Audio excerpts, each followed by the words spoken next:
The vanilla buttercream on the cheap birthday cake I bought from the grocery store softens under the harsh, flickering fluorescent bulb in my cramped kitchen. On my phone screen, the banking app glows with a stark reminder: $2,000 set aside for yet another rent payment to my parents. The digits glare back at me, almost mocking, as my reflection stares from the scratched and worn countertop. A notification breaks the silence with a soft chime. My throat constricts as I swipe open the family group chat. Nestled between old reminders about utility bills and car payments sits a new message from my mother: "No one's coming to your party. Grow up." The words blur, then sharpen again, though I already know them by heart. I think of the careful way I had written my invitation: light, casual, with no demands. Come if you can. No pressure.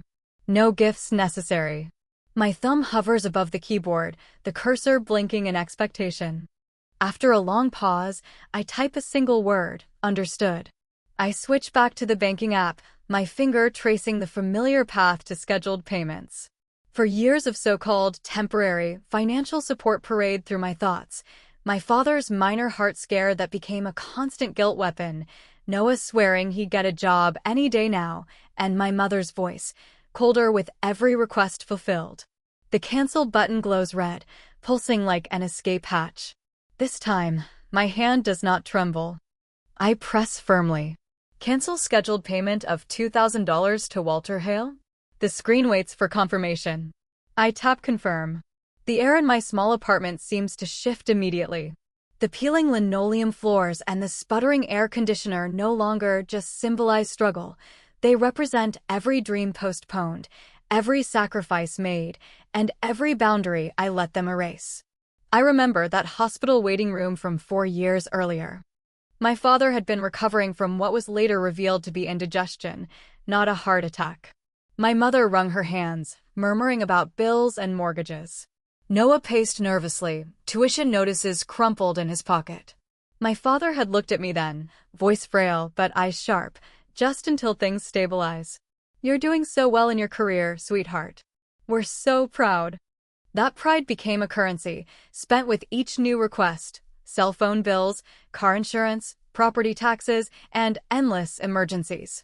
My promotion to IT support coordinator was met not with genuine celebration of my achievement, but with eager calculations of how much more money they could extract.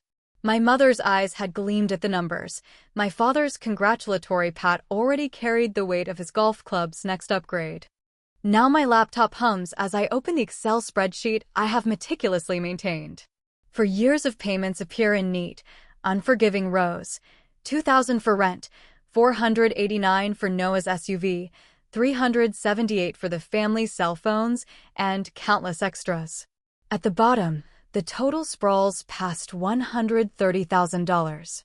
On the counter beside me sit the birthday gifts I bought myself earlier today: 3 pairs of plain black socks, a bottle of shampoo, and a new phone charger to replace the frayed one. The same modest items I have purchased every year for myself, even as I funded Noah's spring break trips and my mother's kitchen remodel. My phone buzzes again. The family chat fills with fresh messages. "Noah, should we buy her a toilet brush too?" Face with tears of joy, my father. Haha, my mother. She loves practical gifts. Laughter emojis stack one after another like stones dropped onto my chest. My expression does not change. Instead, I open a new folder on my laptop, naming it in bold letters: Records, a declaration, a line drawn in digital ink. The quiet room echoes with the steady clicks of my mouse as I cancel auto payments one by one. Credit cards, utilities, car insurance. Each glowing confirmation feels like possibility incarnate. The cake, half forgotten, continues melting on the counter. I cut one deliberate slice, place it on a paper towel, and take a bite. No need to dirty a plate tonight. The first taste is sweet, like liberation. My phone lights up with the first desperate text from my mother. Then another from my father. Then 3 in quick succession from Noah. I flip the phone face down. Another bite of cake follows, and the silence feels holy. Sometimes the most costly gift you can give yourself is a single word: no. Tomorrow there will be accusations, guilt-drenched voicemails, and tears. But tonight, there is peace and my resolve. Because after 4 years of relentless yes, I've rediscovered the word they fear the most. No. In the stillness of my dim kitchen, a smile stretches across my face. 30 is, after all, the perfect age to finally grow up. 2 weeks later, my coffee table is buried under bank statements that fan out like fallen autumn leaves. Each page rustles with betrayal as I highlight yet another unauthorized withdrawal. $200 at the mall. $400 at a dealership. $800 labeled as emergency funds, coinciding perfectly with Noah's spring break trip to Florida. The memory of his Instagram story burns like acid: sunlit beaches, tan bodies, bottles of vodka sparkling in the sand, and my SUV keys dangling from his fingers. Living the good life, the caption had read. The timestamp matched the withdrawal down to the hour. Across from me, the financial advisor adjusts his thin wire-rimmed glasses. "Miss Hale, these transactions are clear evidence of exploitation," he says, tapping the highlighted sheets. "And this loan application, look at the signature. It does not align with your other documents." I hold the paper steady. The forgery is close to flawless, mimicking the elegant curve of the letter J I once used in high school before simplifying my signature during college. Only my mother would remember that particular detail. The application is dated November 24th. My voice sounds hollow, like it belongs to someone else. Thanksgiving Day. The words open a bruise in my memory, me driving 6 long hours through sleet and icy rain, eager to surprise them with a trunk full of groceries bought from skipping lunches for an entire week. That night I found my childhood bedroom locked, Noah's girlfriend's laughter spilling through the walls while I unfolded sheets that reeked of mothballs for the living room couch. I can still hear my father's drunken toast, glass raised high, to the breadwinner who can't keep a boyfriend but somehow manages to pay all the bills. Laughter erupted around the table. My mother's hand rested on my knee under the tablecloth as she whispered, "He's only teasing, dear. You know how he is." Now I understand what they were truly celebrating that night. While I slept on the couch, they were forging my signature onto a $30,000 loan. My name, stolen with the precision of someone who had studied every curve of my handwriting for years. "We should inform the authorities," the financial advisor says gently, his pen poised above his yellow notepad. "This is fraud." My phone vibrates. Noah again. "Hey sis, I need help with car insurance. It's due tomorrow. Call me." I silence the screen and open the folder on my laptop labeled Records. Inside, digital subfolders stretch out like the twisted branches of a family tree: credit card statements, utility bills, screenshots of demanding messages. I add another file, an audio recording of my mother last week, her voice rising as she scolded me for daring to question a suspicious charge. "You ungrateful little, after everything we've done for you. Your father nearly died from his heart condition. Is that what you wanted?" The advisor clears his throat, bringing me back. His gaze is careful, steady. "Miss Hale, shall I call the fraud department now?" Sunlight slants through my dusty apartment window, catching on the piles of paper evidence that tower around me. For years of obligations disguised as temporary support. For years of guilt bricks stacked into a prison. Another buzz. This time an unknown number. Noah's girlfriend. Family loyalty goes both ways. Think about what you're doing. Loyalty. Like being locked out of my old bedroom while I bought their Thanksgiving dinner. Like forging my signature while I scraped together grocery money. I open my email. The message from my boss sits there, confirming my request for emergency leave. 1 week free from work, 1 week to gather the fortress of proof I'll need for the confrontation ahead. Then a new message from my father. "Princess, your mother's crying. Call us now." Princess. He only dusts off that pet name when money is involved. I meet the advisor's eyes. "No police," I tell him, firmer than expected. "Not yet. But I want every single document tied to that forged loan. Every email. Every scrap of evidence that shows exactly what they've done." He nods, his expression shifting toward quiet respect. Paperwork can be more powerful than prosecution. Especially when it's family. Family. The word curdles in my mouth. I turn back to my joint account records, the account I created for emergencies that became their private ATM. Each withdrawal is a reminder of their disregard: gas station snacks, movie nights, restaurant bills that could have covered my rent. 2 days later, a sharp knock rattles my door. My pulse jumps. Through the peephole, I see my mother's familiar floral blouse. Her hands are twisted together in that practiced pose of fragile distress. The chain lock across my door shines like a barrier of steel. I step back silently, socked feet muffling the sound. On my coffee table lies my growing paper army, rows of evidence standing guard.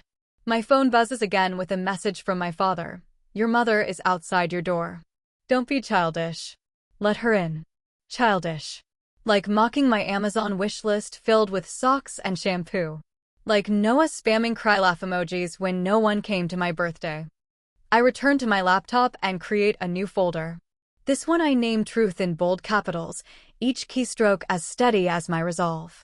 The first file I drop in is the recording of my mother's tirade. The second is the forged loan application. The third, a screenshot of Noah's Florida trip beside the withdrawal labeled emergency. Behind me, my mother's knocking grows more insistent. Jenna? Sweetheart? I know you're there. We need to talk about the bills. I sit down at my desk, fingers hovering above the keys. The truth unfurls like a highway stretching toward freedom. Each file I save marks another milestone on the path away from their grasp. Jenna Hale. My neighbor Helen's voice calls through the door. Do you want me to call security? This woman says she's your mother, but she seems very upset. I close my eyes, Thanksgiving flashing across my mind, the locked bedroom door, the mothball couch, the mocking toast, the forged loan. Then I answer clearly, voice carrying, yes. Please call security. And could you also witness a statement for me? I need this documented. My mother's protests fade as security arrives. I keep typing, another file sliding into truth. Tomorrow there will be accusations, tears, and voicemails dripping with guilt. Tomorrow they'll discover what happens when their safety net grows a spine. But today I lay my foundation with every keystroke, every saved screenshot, every record of betrayal. The truth assembles in highlighted bank statements, audio files, and captured texts. My phone buzzes one last time. Another message from my father. Family dinner tomorrow night. Be there or else. I screenshot it and place it into the folder. Then I open my digital calendar and mark the event for the following evening. I name it simply, the confrontation. Because some dinners aren't meant for conversation, they're meant for evidence. The next evening, the weight of my laptop bag cuts into my shoulder as I stand outside my parents' front door. Through the beveled glass, the chandelier above the dining table burns like an interrogation lamp. For 4 long years, that light has witnessed dinners where I smiled, swallowed words, and signed checks. Tonight it will witness something else entirely. The door swings open. My mother greets me with her bright, church smile, the one she saves for neighbors and loan officers. Sweetheart. We were beginning to worry. Her arms open, but I do not step into them. Traffic, I reply evenly, adjusting the thick folder under my arm labeled Truth. Its bold letters mirror the steel running down my spine. The familiar smell of pot roast greets me as she bustles toward the kitchen, chirping about cooking my favorite meal. It hasn't been my favorite since I was 12 years old, but she never noticed. Noah sprawls at the dining table, thumbs flying across his phone. He likely tells his friends that their walking ATM has arrived. Outside, the SUV I fund sits muddy from yet another lake trip disguised as job hunting. At the head of the table, my father beams in his golf club polo, arms wide in mock affection. Princess, come hug your old man. Instead, I set my laptop bag down on the table with care. The folder follows, landing with a dull thud that makes Noah glance up nervously. Let's skip the show tonight. My voice is steady, each word deliberate, forged from 100 rehearsals in the mirror of my apartment. I'm here for business. My mother's spoon slips from her hand, clattering loudly against the pot. Business? This is supposed to be family dinner, darling. Let's just eat first. No. The word slices through her attempt at nervous laughter. We're not eating until we talk. The polished charm in my father's voice curdles into something sharper. Listen here, young lady. We're going through a few family difficulties. Difficulties. I unzip my laptop bag with deliberate care. By all means, explain while I present some documentation. Documentation. My mother's laugh stretches thin as taffy. What a peculiar thing to bring to dinner. The HDMI cable connects my laptop to their widescreen television, snaking across the room like a live wire. Noah stares hard at his plate, suddenly silent. My father's knuckles blanch as his grip tightens around the glass in front of him. My mother flutters between the kitchen and dining room, a nervous bird looking for an escape route. Before we go any further, I announce, opening the first file, I'd like to share some essential reading material. The television fills with the loan application, my forged signature staring back like a cracked reflection in a mirror. My mother's serving spoon drops to the floor. This has to be some sort of mistake, my father begins, but I silence him with a raised finger. I'm not finished. Click. Instagram stories appear, Noah grinning with his friends, lounging on my SUV, bottles of top-shelf whiskey perched on the hood. The caption reads, "Best gift from my sister." The timestamp aligns perfectly with the same week I had worked 60 hours to cover an emergency car repair. Click. Screenshots of text conversations between my parents pop up, discussing maintenance fees and reasonable support expectations, as though I were an ATM machine they had programmed. Click. Bank statements, highlighted in red, reveal spending sprees that coincided with their tearful phone calls about overdue bills. Click. A recording plays, my mother's voice sharp and cutting, "Pay your brother's tuition or you'll regret what happens to this family." Their faces shift with every revelation. My father's charm curdles to fury. My mother's tears, usually so easily summoned, look disturbingly real for once. Noah shrinks into his chair, his phone forgotten. "This is absurd," my father sputters. "You're ripping everything out of context." The context, I interrupt coldly, is 4 years and $130,000. My finger hovers over the keyboard. Shall I display the detailed spreadsheet breakdown next? You ungrateful little. My father bolts upright, but I remain motionless. Careful. My tone is sharp enough to cut glass. Choose the next words wisely, because they might end up in a police report, not just my files. My mother crumples into her chair.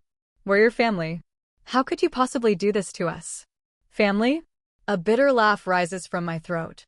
Family doesn't forge signatures on loans. Family doesn't ridicule birthday invitations. Family doesn't reduce their daughter to a living ATM. Noah finally speaks, his voice small, defensive. Those Instagram posts were jokes. Everyone knew they were just jokes. Jokes. I scrolled his private messages. Like this one where you brag about your backup wallet? Or this gem, where you laugh about never needing to work overtime because you have a sister to exploit. That's not what I meant. His eyes dart toward our parents, silently begging for rescue. Of course it's what you meant. I close the laptop with a decisive snap. But the jokes end tonight. My father slams his hand against the table, sending glasses trembling. "You listen to me, young lady. After everything we've done for you." "You mean everything I've done for you?" I rise to my feet, shoulders squared. Let me spell out the new reality. The money stops now. Every cent. The rent payments, the car payments, the phone bills, the credit cards. I've already canceled all of it. My mother lets out a raw, keening wail, echoing against family portraits where my smile fades a little more each year. "You can't do this." Noah half rises from his chair. "I need that car for job interviews. Then sell your whiskey collection." My voice is cold steel. I've documented every manipulation, every forged record, every threat. My lawyer has copies. And if any of you dare reach out to my workplace again, those copies will land in the hands of the police. I slide one final document onto the polished wood of the dining table. A draft restraining order. This remains only a draft. Whether it becomes reality is up to you. My heart thunders in victory. From now on, any contact begins with you acknowledging exactly what you've done. Until then, erase my number from your phones. You're making the worst mistake of your life, my father growls. You'll regret this. No. I sling my laptop bag over my shoulder. What I regret is waiting this long. Their voices chase me toward the door, threats, pleas, promises, hollow and tinny, like a distant radio cutting in and out. The night air greets me, sharp and freeing. The stars flicker overhead as I slide into my car, hands steady on the wheel. In the rearview mirror, the dining room light spills across the lawn, illuminating nothing but an empty stage. The performance is over. The truth has spoken its final lines. I drive away from the house that ceased being home the moment I found my voice to say no. Tomorrow they will hurl threats, leave guilt-soaked voicemails, and send endless messages. But tonight, I drive toward a future no longer chained to dollar signs. A future where birthday cards aren't invoices. A future where family might someday mean love rather than debt. The highway unfurls ahead, dark and wide, promising possibility. I press down on the gas pedal without glancing back. Now, at last, the notifications that arrive feel more like warning sirens than family contact. Noah has found my work email through LinkedIn. I forward his message straight into my evidence folder, untouched, hands steady as stone. A tantrum flung digitally does not deserve my time. My new number rings, unknown caller, Austin area code. A voicemail appears seconds later. I delete it without listening, blocking the number immediately. It is the fourth blocked call this week. On my desk, a certified letter rests in the printer tray, printed on crisp law firm stationery. My attorney's precise words outline the legal consequences of continued harassment, workplace interference, online defamation, attempted fraud. Each sentence carries the weight of restraining orders waiting to be executed. I sign my name, still Jenna, for now, in dark ink that bleeds faintly at the edges. The pen scratches across paper like a key cutting fresh grooves. My own signature looks foreign, a relic of the woman I once was. Here, in my one-bedroom apartment in Portland, no shadows of Texas linger. The walls are freshly painted white, bare except for my framed IT certifications and a single graduation photo from college. That picture was taken before my father's so-called heart attack that turned out to be nothing more than indigestion. Before I was reduced to a human wallet. The moving truck delivered only what served purpose or brought joy: my grandmother's quilt, my laptop, my professional wardrobe for the remote position I now hold. Everything else was sold or donated, including the SUV I had paid off in full for Noah. He can explain that absence to his fraternity brothers. The following morning, a manila envelope marked priority waits on my kitchen table. Inside lies the paperwork for my name change, Elizabeth Hale. My middle name, my mother's maiden name, repurposed into something new. A rebirth through fire, an identity forged from endings that were long overdue. My phone vibrates with a message from my new therapist confirming tomorrow's appointment. We'll discuss setting up the trust fund my financial advisor recommended, an iron wall between my assets and any lingering clause of family obligation. On my screen, social media notifications pile up like funeral notices. My mother streams a tearful Facebook Live, lamenting her unstable daughter who abandoned them. Noah posts an Instagram story about toxic relatives who air dirty laundry. My father updates his LinkedIn with a call for prayer warriors to help with his prodigal daughter. I take screenshots, timestamp them, file them neatly into my records, and close the apps. Their words carry no weight here, in this sanctuary of quiet walls and self-owned peace. With every day that passes, the burden on my shoulders grows lighter. On Thursday evenings, I sit in a church basement that smells of burnt coffee and faint hope. The support group gathers, a circle of survivors bound by stories too heavy for one person to hold alone. Nina, silver-haired with a spine like iron, speaks about the son who emptied her retirement fund. Victor shares about his sister forging his signature on loans. Their words echo mine until the room becomes a chorus of survival. The hardest part isn't leaving, Nina tells me afterward, her weathered hand firm on mine. The hardest part is convincing yourself you deserve to stay gone. Her words lodge inside me, solid as bone. That night, wrapped in my grandmother's quilt on a second-hand couch, I drift into a dreamless sleep for the first time in years. On a Tuesday, my website goes live, still standing, resources for survivors of family financial abuse. The domain name alone feels like rebellion. I build it piece by piece between remote work calls, filling the pages with what I once needed: red flags, documentation templates, legal resources. The very first consultation arrives within hours. A woman my age, her voice trembling, tells me her parents' demands are escalating. I listen carefully, notes filling the page, my own story guiding me like a compass through hers. Begin with evidence, I advise gently.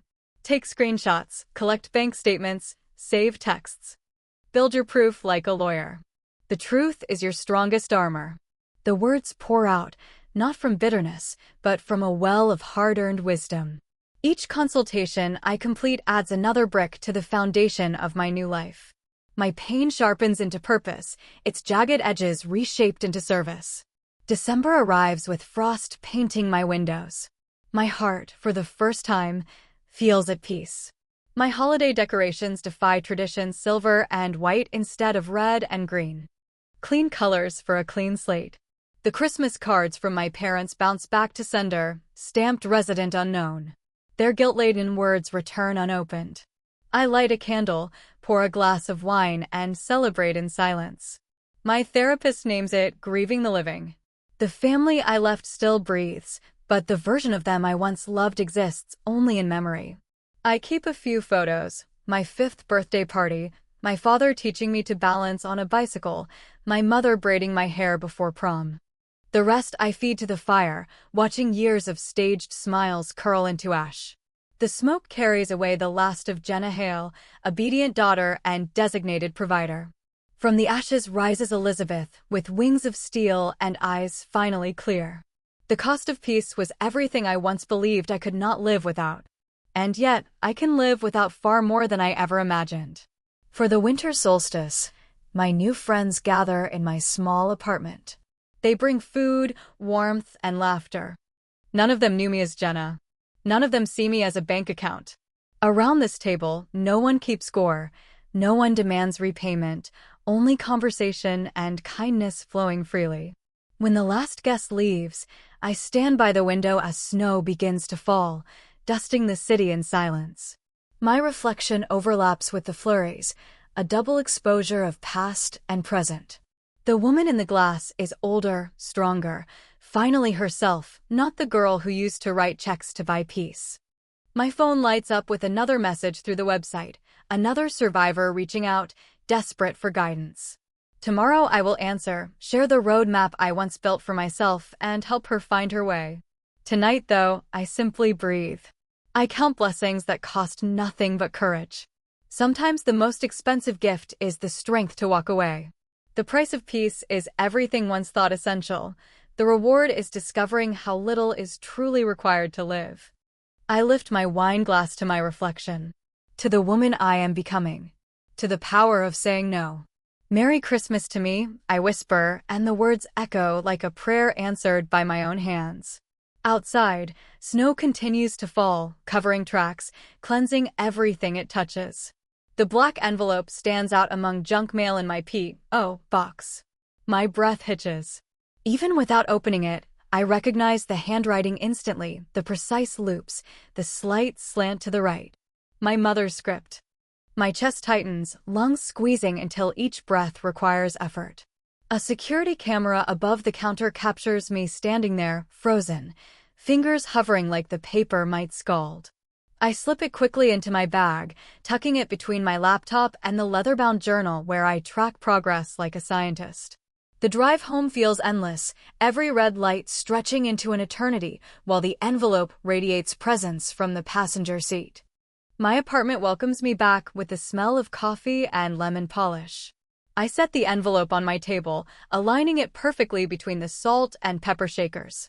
The late afternoon sun catches the edge of the paper, casting a shadow impossibly large for something so small. 24 hours. That's how long I let it sit untouched. Through a client consultation on financial boundaries. Through an evening yoga class. Through breakfast and lunch the next day. The envelope waits with patience my mother never had. During my session, Dr. Navarro leans into the camera, her calm presence steady. What are your thoughts about opening it? I adjust the screen, my voice careful. Part of me wonders if it holds acknowledgement. if it might finally contain some real understanding. And the other part? She asks gently. The other part, I reply, knows better. Elizabeth's fingers brushed the faint scar on her palm, a reminder of the night she once tried to catch a falling glass during one of her family's shouting matches. I've learned to trust the part of me that already knows better, she murmured. That evening, her closest friend, Tessa, called. Her voice was warm, steady through the phone speaker. Whatever you decide to do about that envelope, I want you to remember you're not alone. I've got your back. Do you want me to come over? Elizabeth traced the envelope's edge with her fingertip, the weight of it anchoring her to the table. No, this needs to be mine to face. Just me. She propped her phone against a stack of books, the recording light glowing red, before sliding the silver letter opener across the envelope's flap. The scent of gardenias escaped instantly, her mother's perfume, weaponized nostalgia. Inside were 3 pages, folded with sharp precision. Elizabeth read them aloud, her voice growing firmer with each line of accusation disguised as care. We know you've been spreading lies about us. Your father can hardly sleep because you betrayed him. Noah had to leave school because you abandoned him. The neighbors keep asking what happened to you. Yes, we made mistakes, but you exposed us. You destroyed us. Maybe one day you'll finally grow up. She lowered the pages to the table. Afternoon light had shifted again, casting new shadows across the room. Her hand touched the silver pendant at her throat, the one she'd chosen for herself, free from the weight of obligation that clung to her mother's gifts. The emptied envelope lay open, hollow as her mother's endless demands. Elizabeth lifted her favorite pen, the one that glided like water over paper, and in deliberate handwriting scrawled 3 words on the front, I already did. The camera continued recording as she slipped the letter back into its envelope, sealed it with clear tape, and wrote her parents' address neatly in the center. No return address. None was needed. She photographed everything, the envelope, the letter, the recording, then filed them away into her growing digital archive labeled Truth. The post office was still open, 20 minutes away. She held her keys, then stopped and looked around her apartment. The framed vintage travel posters on her wall. The soft blanket draped over the reading chair. A bookshelf stacked with guides on financial independence and healing from family trauma. Through her window, the park where she walked every Sunday without interruption. On her balcony, 3 thriving plants she watered faithfully, proof she could keep life alive when no one was siphoning her dry. Her phone buzzed with a message from a former client, 6 months free. Thank you for showing me the way out. Elizabeth smiled, remembering the trembling woman who had first contacted her through Still Standing. Together, they had built her folder of evidence, page by page, until courage replaced fear. The post office would be open tomorrow. Tonight was her support group call. 10 survivors would gather on the screen, each one learning to guard their peace as though it were gold. Elizabeth tucked the envelope into her desk drawer, sliding it between her business license and the trademark application for her consulting practice. Through whispers of the neighborhood grapevine, she heard the stories of her family unraveling. Noah lost the car when the payment stopped and, in denial, blamed the dealership. Her father's golf membership lapsed. Her mother's kitchen renovation sat unfinished, cabinets gaping open like missing teeth. The house she once helped pay for was listed for sale, priced lower than market value. Elizabeth felt their chaos only as a distant storm, its thunder muted behind bulletproof glass. Compassion lingered, but it no longer consumed her. That night the sunset painted her window in colors she'd never noticed when her days were spent firefighting her family's crises. Her phone buzzed again, a new client. Should I send all the evidence to my entire family? Elizabeth typed carefully, document everything. Save it all. But share only if it serves your freedom. Some people will never acknowledge truth, even when it's spelled out in their own handwriting. She looked at the drawer where her mother's letter rested. Such a small envelope, carrying the weight of a lifetime. But sometimes the shortest replies are the sharpest blades. 3 words. I already did. A phrase strong enough to silence decades of guilt. 3 words that closed the chapter. 3 words that meant, I grew up. I saw clearly. I chose myself. Evenings settled around her like a warm shawl. Tomorrow she would mail the letter. Tomorrow she would guide another survivor toward freedom. Tomorrow she would add another brick to the life she was building. But tonight, she sat quietly in her kitchen, wrapped in the peace she had fought for, knowing that not every question deserves an answer. Not every letter requires a response. And sometimes silence is the loudest truth. She was no longer the girl who flinched at every message from home. No longer the woman who drained her bank accounts to hold together a collapsing family facade. She was someone new, someone strong enough to look at her mother's familiar handwriting without trembling, feeling nothing but certainty. 3 words. Enough to shut a door. Enough to end a story. Enough to grow. I already did. 3 years later, the glow of a laptop screen lights my office as I adjust the webcam.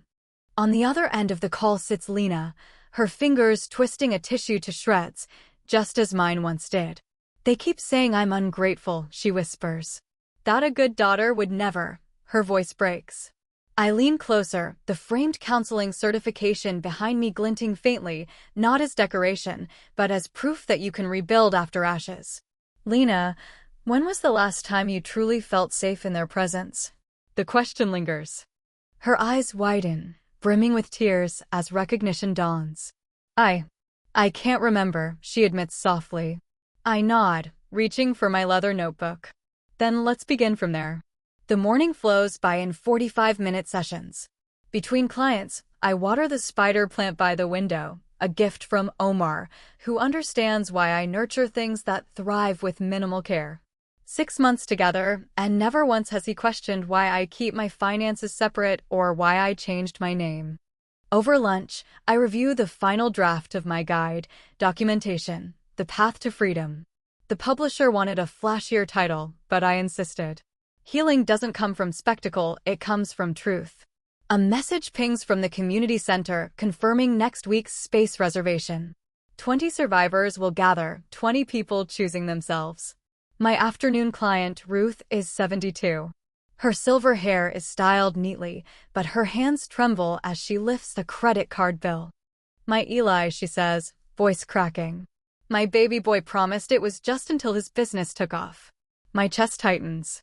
I hear echoes of Noah, of my parents, of all their promises. Ruth, I say gently, would you like me to explain what financial abuse looks like? She flinches at the word abuse. I once did, too. By the end of Ruth's session, her trembling hands have steadied enough to hold a new folder. Across the front, in bold letters, it reads my truth, the same system that once freed me, now refined through 3 years of helping others break their chains. As the sun dips below the horizon, I finish typing my case notes. A text from Omar appears, your choice for dinner tonight. No pressure. 3 words, no pressure, still make me smile. I gather my things, carefully straightening the wall of thank you cards before leaving. They're not there as decoration. They're reminders for the newly free, proof of possibility, a mother who reclaimed her retirement from her son's manipulation, a grandfather who finally stopped funding his grandson's addictions, a sister who realized that love should never cost her future. My key card beeps against the reader, and the office doors release me into the evening. The air carries the delicate perfume of blooming jasmine. 3 years ago, suffocated by panic, I would have missed it. Now every breath fills me with certainty. At the community center, warm light spills across the parking lot as I step inside. The chairs are arranged in a circle, some already filled with nervous figures. They clutch folders, phones, and evidence of lives drained by people they once trusted. I set my bag on the floor, clip on my name tag, Elizabeth Hale, still standing support group. Welcome, I say, meeting each weary gaze in turn. I know you're wondering if coming here was the right choice. A young woman nods quickly, fingers locked white around her purse strap. Let me share something with you, I continue. On my 30th birthday, I bought myself a cake. That same night, I received a message that opened my eyes to the truth. It was the moment my real life began. The room leans forward, not because my story is unique, but because it mirrors their own. Boundaries are not walls, I tell them gently. They're foundations. And tonight, together, we will help you lay yours. Later, I stand at my apartment window, the city glittering below me, each light representing a story I may never hear. My reflection looks back, showing a woman almost unrecognizable from who she was 3 years ago. My shoulders no longer strain with invisible weight. My smile is unforced. My phone chimes. A message from the new client I had counseled earlier. I did it. I showed them the evidence and walked away. I typed the reply I once needed myself. The first day of your real life begins now. The words glow on the screen, a truth I had to carve out alone, but one I refused to let others face without guidance. Walking away is not cruelty. It is courage. You can love people and still say, "This ends with me." Behind me, the dining table waits with place settings for 8. Tomorrow night, my chosen family will gather here. There will be no bills disguised as placemats, no hidden debts woven into conversation. Only people who love me for who I am, not for what I can provide. I touch the glass of the window, cool, solid, as steady as the boundaries I have built. My phone lights again. Another survivor writes, "Thank you for showing me the way out." I smile, remembering the words I once scrawled on the envelope that carried my mother's last plea. I already did. Outside, the city continues to breathe. Inside, for the first time, I am truly home.